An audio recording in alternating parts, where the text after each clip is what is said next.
Hemos hablado en el primer vídeo sobre las transformaciones económicas. Me gustaría analizar ahora las implicaciones que tienen en la gobernanza global. ¿Cómo influye en la gobernanza de los problemas globales el hecho de que los E7 hayan superado a los G7 como hemos visto? Bueno, volvamos primero a la historia, que nos permitirá entender el estado del poder en el mundo actual y analizar las necesidades actuales de la gobernanza global.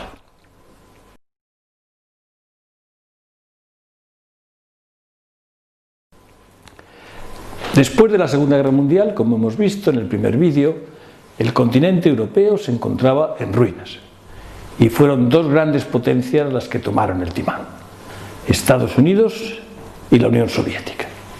Estados Unidos había demostrado tener el mayor poder militar del mundo, además de ser el líder económico.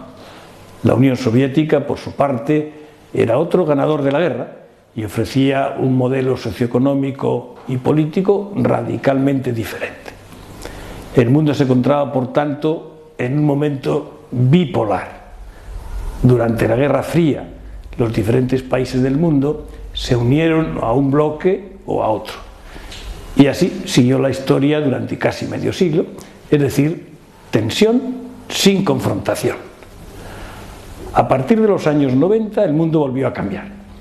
El 9 de noviembre de 1989 cayó el muro de Berlín, que separaba los dos mundos. En 1991 se disolvió la Unión Soviética después de muchos años de debilitamiento económico.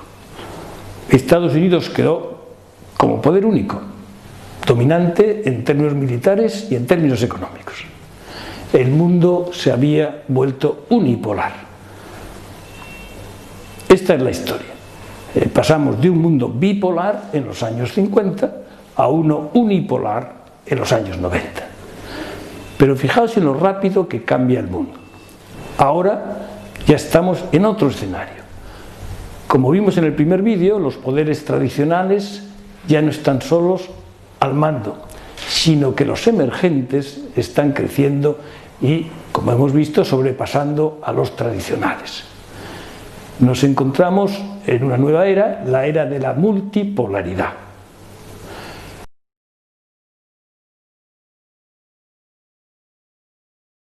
Pero no es la única transformación. Hemos visto que el poder se está desplazando de Occidente a Oriente. Al igual que hace años el poder del Reino Unido se desplazó hacia Estados Unidos, hoy el poder se traslada hacia el Océano Pacífico. Pero también la naturaleza del poder mismo está cambiando.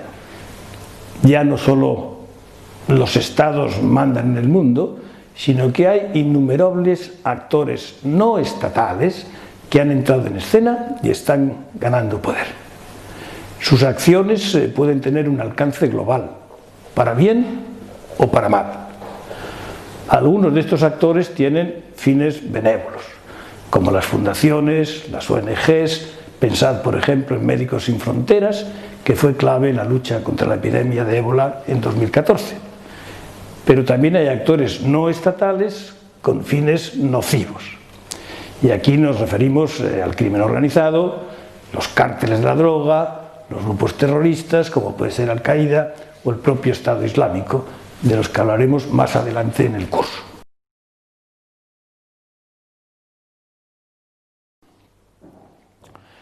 Todo lo que hemos descrito hasta ahora tiene sus consecuencias en el orden mundial. El poder está más disperso. Además, el orden multipolar tiende a ser más inestable si no se acompaña de instituciones multilaterales. Asimismo, estas instituciones no funcionarán si no hay voluntad política para resolver los conflictos mediante el diálogo. Necesitamos, por tanto, instituciones que puedan gobernar esta nueva situación de forma multilateral. Esta necesidad se vuelve más urgente si le añadimos el ingrediente de la globalización. Hoy en día vivimos en la era de la globalización. Estamos hiperconectados. Los flujos comerciales no respetan las fronteras. El dinero ya es digital. Una empresa puede decidir tanto invertir en Nigeria como en China o en Birmania, y las enfermedades cruzan las fronteras igual de rápido que lo hacen las personas. En un mundo multipolar y cada vez más interdependiente, cualquier acción u omisión de cada uno tiene profundas y rápidas consecuencias para los demás. De hecho, la crisis económica global nos enseñó lo interdependientes que somos. Hay problemas que ya no conocen fronteras y, por lo tanto, las soluciones tampoco pueden estar restringidas al ámbito de un Estado. El cambio climático, los asuntos de ciberseguridad, problemas a los que Kofi Annan, el exsecretario general de las Naciones Unidas, llamó problemas sin pasaporte. Solo se pueden abordar estos problemas desde un enfoque cooperativo por los países del mundo.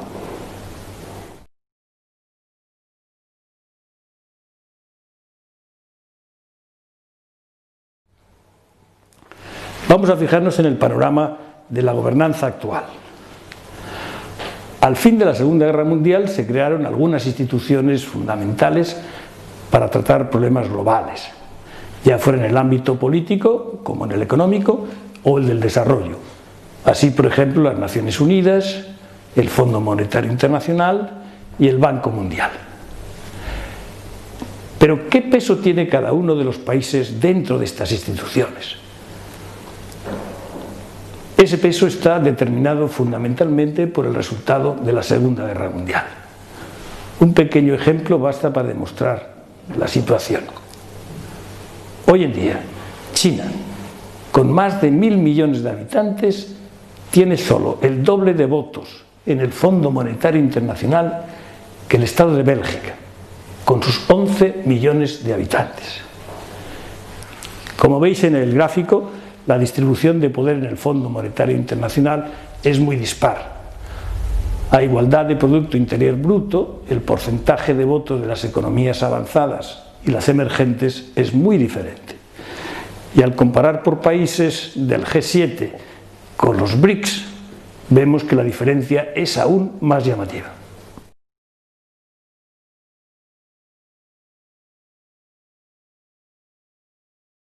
Es cierto que en los últimos años hemos visto algunas mejoras leves en la situación. Una de ellas ha sido la creación del G20 y sobre todo el importante papel que asumió durante los primeros años de la crisis económica mundial. En las primeras dos reuniones del G20 durante la crisis se produjo una coordinación muy eficaz, pero después, en el momento de la recuperación, fue perdiendo capacidad de acción. Otro intento de mejora se dio precisamente en la cumbre del G20 en Seúl, en el año 2010, donde se acordó una reforma que permitiría un cambio importante en la distribución de los votos de los distintos países en el Fondo Monetario Internacional para que fuera más equitativa. Sin embargo, por desgracia, esta reforma no se ha implementado todavía. Más adelante en este curso veréis por qué se encuentra bloqueada. De seguir así las cosas, no sería extraño que hubiera reacciones por parte de los países infrarrepresentados. De hecho, ya estamos viendo algunos atisbos de esta respuesta. Es el caso de los BRICS, que en su reunión de 2014 decidieron crear un banco propio para la cooperación financiera y en temas de desarrollo entre los 5 países emergentes. Y más recientemente la iniciativa por parte de China de crear un nuevo banco de inversiones con vocación cuasi global, el Banco Asiático de Inversión en Infraestructura, al que han sido invitados a participar el resto de los países. En este último caso, los países europeos y algunos países asiáticos, como Nueva Zelanda o Australia, han tomado la decisión de participar. Estas iniciativas, en principio, no deberían verse negativamente, a menos que lleven a una tendencia de fragmentación de la gobernanza global. Nada podría ser peor que eso. Por tanto, el mantener todas estas instituciones cooperando de manera inclusiva sería una buena forma de aprovechar todas estas iniciativas para un fin común: la mejor gobernanza global.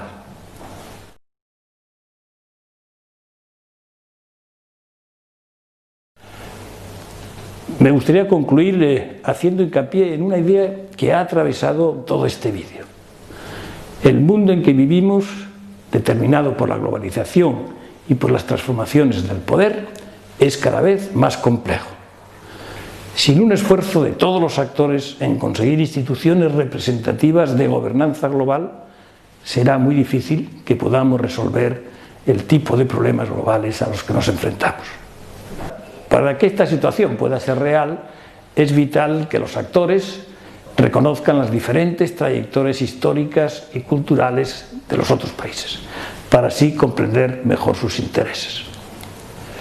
Volveremos a esta idea varias veces durante el MOOC. A continuación analizaréis las 6 grandes tendencias globales que debemos esperar en el futuro, en el horizonte de 15 años. Veréis, por tanto, el mundo en 2030.